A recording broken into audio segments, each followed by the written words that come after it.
Yes, people, what's going on? England won, Denmark won. Didn't do a video after the Serbia game because I wanted to see how we would react to a poor performance in the first game, which I thought there was some very obvious changes that we needed. I think a lot of the people around did. Let me know if you did as well. I thought it was very obvious. But I was going to wait. I was going to wait for hopefully a better performance, and we didn't get it. It's an abysmal result for England. It was a dismal display, and we were poor. We were rubbish, you know. Let's try and just get into this game and just talk about England a little bit, just throughout the tournament so far and everything that's sort of gone on. I was going to do a reaction video to the squad when it got announced, and I didn't because I load of different things going on all at the same time. But the main point I wanted to make in that video was the fact that we needed a proper left back. I know Trippier playing over there. I know he's played there before, but there was a reason why we didn't. I'll come on to that in a minute. That was my main sort of takeaway. And the other thing was Trent playing in midfield. They were my two big takeaways from this, from the announcement when it came out. And then that was my main sort of things that I was looking out for this tournament, because I thought, well, we've got so much firepower up front, we'll be fine. The defence, I like Mark Guéhi. I love John Stones, good ball players, the pair of them. I mean, Guéhi made a fantastic tackle after the mistake from him and Rice later on in this game. You know, I never had any doubt about that. People were making a lot about England's defence and talking about the central partnership of whoever it was going to be. Is it Dunk? Branthwaite didn't make it. You know, Konsa didn't make it. Joe Gomez is in. All these things. They're all that everyone was talking about before the tournament. But no one was talking about the fullbacks. No one at all. Getting into the first game, which I'm going to just sort of glance over because we all watched it. Everyone knows it was rubbish. We got a win, which is the most important thing. And the Bellingham goal is great. Gets up really well, you know, heads home.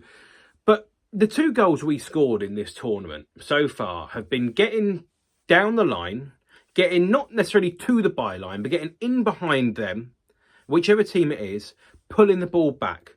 Whether it be a case of it's up in the air for the Bellingham goal to head it. I mean, there was a little bit of a deflection, but still it's gone up in the air, head it in, lovely 1-0. Or if it's the Kane goal that came from today. Now, of course, the fullback name has escaped me, so apologies for that. But he's ball watching. He's trying to focus on Saka. Kyle Walker gets down to the outside. Kyle Walker does everything in his power to actually mess up this chance.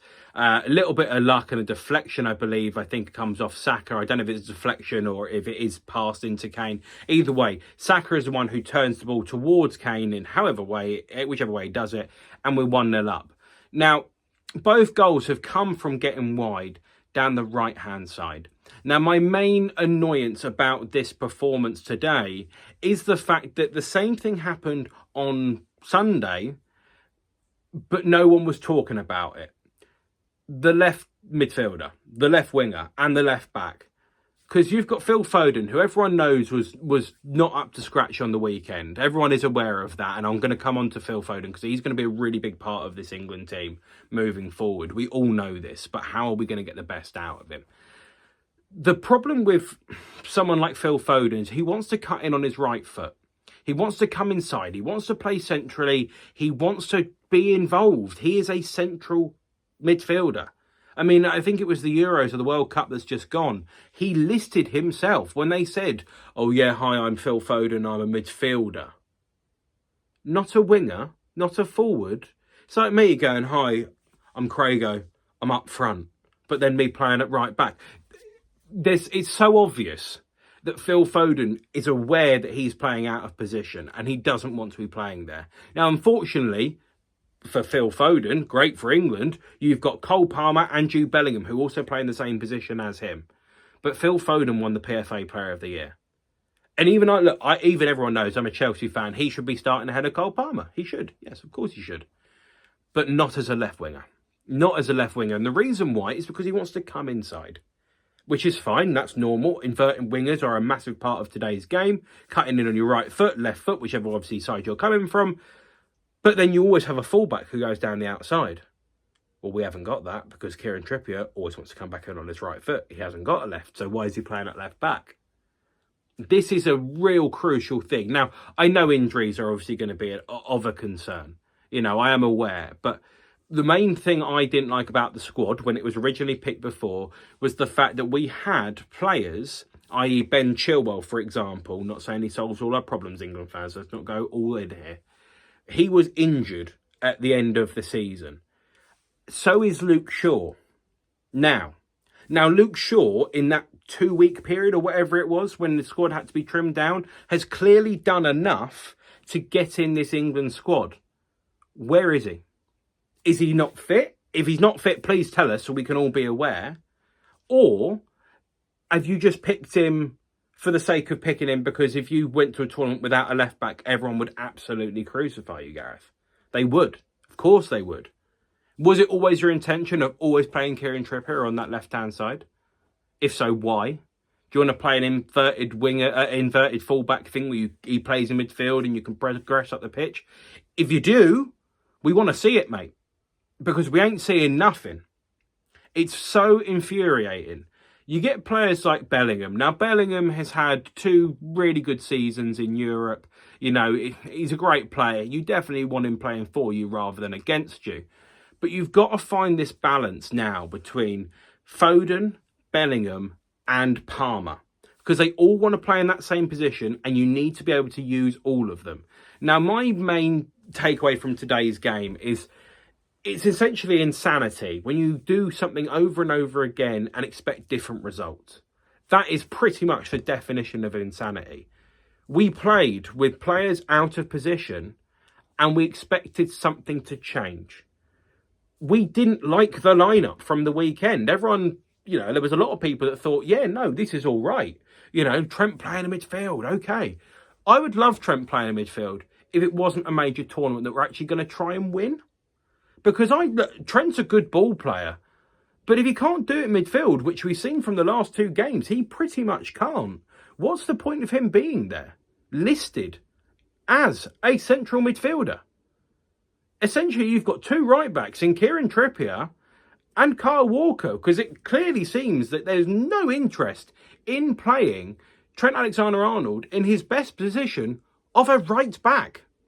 Now, the thing that was really irritating about this game, we go 1-0 up, and it's the same thing with the Serbia game. We go 1-0 up. A 2-goal lead pretty much kills the game.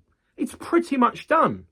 But yet we have this, you know, this arrogance, this lack of awareness, the fact that actually games change in a heartbeat, and it did today. And I hope this now means that for the rest of the tournament, we're going to be switched on. But if we play like that, again, in the rest of the tournament, we ain't going to be in it for long. I just asked my dad in the car on the way back, going, is it mathematically possible for someone to go out of the group with 4 points, which is what England are currently on? Because Slovenia, from what I saw of them today against Serbia, deserved to beat Serbia, who were very unlucky with the whole last-minute equaliser, but also were toe-to-toe with Denmark on, I think, again, that one was Sunday. You know, they're a decent side. I think a lot of people are expecting us to go in and whoop them. Now, I probably think that we do, but I thought we were going to go and beat Denmark today. Denmark are the hardest game in our group, but it seems to be this constant change that is missing. It's just constantly missing. You get Southgate, who's made a triple substitution to try and change the game, and we did look a little bit better when Ollie Watkins came on because we tried to move the ball in behind. But realistically, if we can't play the ball into these really crucial areas, what's the point of having all these spectacular players going forward? And you're even talking about Trent Alexander-Arnold, who is a defender. He can go forward. You're talking about Kyle Walker with the pace that he's got. He gets forward today, and he got forward against Serbia and should have scored. But Kyle Walker is 34 years of age, hasn't got that goal-scoring prowess, hasn't got that real key assist in him. It doesn't appear that way. So could you not maybe play someone in that position who actually might be able to do something? Kieran Trippier, I mean, hands up if you had him in your fantasy team the whole of this season, because he makes an impact from right back. Trent Alexander-Arnold makes an impact from right back. Can you play one of these 2 in their actual position? And then now you can think, actually, we're defensively set because Gahey and Stones were fine. The middle of midfield, you have Rice, which is fine. Make that a little triangle, a little three just there. You have Rice just in front and those two behind. I think you're going to struggle to get through that. If you need to make it into a back three, you can. And I know loads of Arsenal fans are going to go, oh yeah, but anyone, loads of people progress the ball, but they don't do it like Declan Rice does. Fine, I can argue that as well. That's absolutely fine. I get that. But England need to get the ball and keep the ball and move it higher up the pitch. Now that comes from someone up front who I've spoken about on this channel before. Harry Kane for England. I mean, I wasn't, this is going to sound really controversial, I wasn't a massive fan of Rooney as an England striker. He's clearly a phenomenally talented footballer, phenomenally talented. But I don't think we ever got the best out of him for England. And a lot of the goals he scored were penalties, which is fine, that's part of the game, and I get that. But Harry Kane, who are his goals coming against? They're coming against smaller nations. And he's not having the impact. And the reason why he's not having the impact is because he's got this idea that he wants to drop in deep and help out the midfield and then go. But he doesn't go. He doesn't get in the box. He doesn't get in those opportunities to get tap-ins. If we had a centre-forward who scored 6-7 tap-ins in this tournament, we'd all be fine. We'd all be absolutely fine. But we've got Kane who wants to drop deep and be this playmaker. And I just don't get it. The German fans who watch Harry Kane every single week will be laughing at the fact that we allow him to drop so deep. I remember, and I've said this before on the channel, I remember 2019, I was in France. Just after England were in the Nations League, when we lost in the semi-final to the Dutch, I was speaking to a guy, a barman in France, and I said, did you worry about England at the 2018 World Cup? Was there any sort of, was there any sort of animosity, a little bit of nerves, anything like that? He goes, no, we don't really care about England. We just care about Harry Kane. Because we know he scores a shed load of goals, and that's something that we might not be able to stop. That's the best footballing nation in the world. They won the World Cup that year, and their people and everyone across Europe will be thinking the same thing. Harry Kane scored a hell of a lot of goals in the Bundesliga this year. Didn't do it from playing, essentially, centre midfield. We didn't need a centre midfielder. We need width. We need someone to stretch that back line, whether it be wide, whether it be going forward. Because if Harry Kane drops in behind you, you need to worry about where he is. Because if he makes a darting run, comes back in from an offside position, comes onside, gets that ball played in behind, kiss it goodnight. England are 1-0 up. But instead now what we're doing is we've got Harry Kane who's dropping deeper into midfield and has never had to be fair. I mean, he's never been the quickest of players, Harry Kane. But he's now trying to get into the box. But he's half-arsing it, essentially. And I just don't get what this plan is. Now, I'm not going to call for Gareth Southgate to be sacked.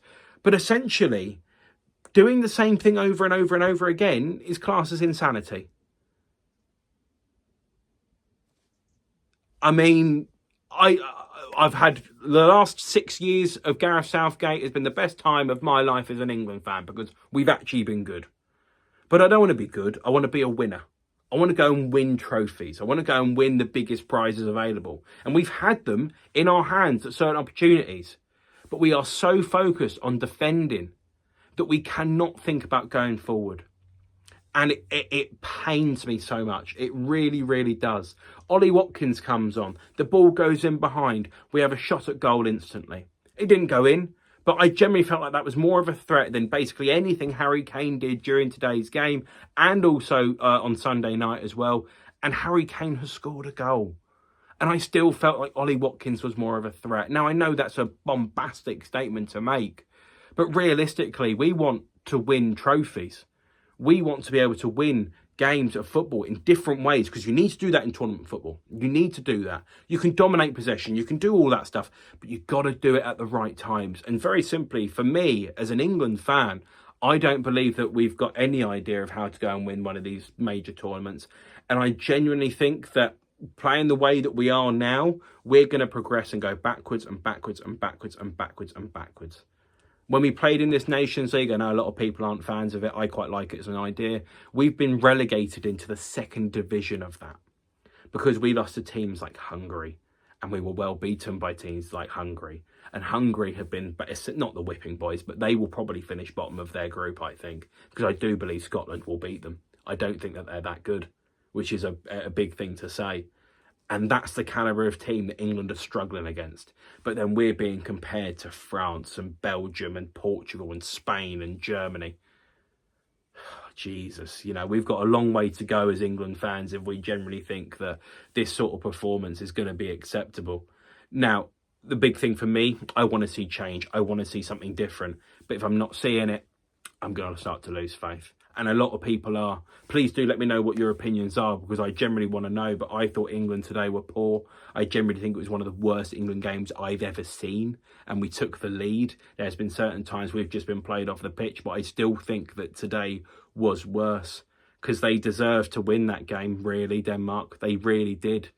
But maybe it's a bit of luck. Maybe it keeps us in the tournament. Maybe it does what we need to do. We are still top of the group. We beat Slovenia and we're going to avoid Germany in that next round. And that's absolutely fine. But it seems to be there is this real hole in this England setup. And I don't know what it is. But for me, I think you need to have a look at the manager. I do. I think you need to have a look at the individual players as well. And I think you also need to have a look at people that want to buy into the project. Because there's a lot of fresh faces in this England team. And I think everyone's so worried about being sort of typecast with the wrong sort of position or the wrong role and all this sort of stuff.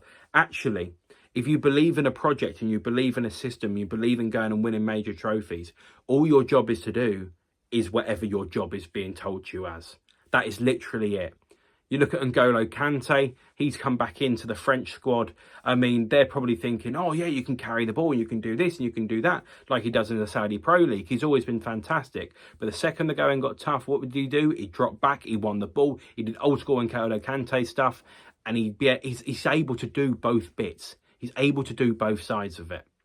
For me, next game, I want to see probably Declan Rice have more of that defensive midfield role, put in Foden, put in Jude Bellingham as those two number 10s, essentially.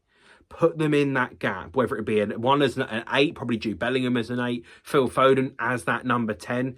Put someone like Gordon who can actually go down that left-hand side, can expand the pitch out. Saka's fine on the right-hand side, he's great, but you have to have Harry Kane playing up front. Not dropping deep, not trying to get involved in other bits. You have to have him up front to score tap-ins, to score worldies, to score headers, whatever is needed to be done. You've got to put the ball in the vicinity of the best striker in the world.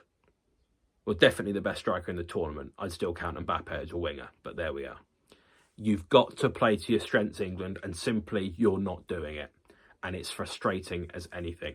That's going to be it from me. I know it's a longer video. I didn't really want to do it, but it just all seems to culminate. A bad result, and it's been trending in that way for a while. Who's going to break the trend? Is it Southgate? Is a player going to put us on their back? I don't know. But I have to say the latter, I don't think wins you tournaments. We've all got to do this as a collective. But that's it from me. Thanks for watching. Make sure to subscribe if you're new around here. There is going to be some more videos coming. Slowly but surely, we're getting back into this. Thanks for watching. Make sure to subscribe. And come on, England. At some point, you've got to pull your finger out.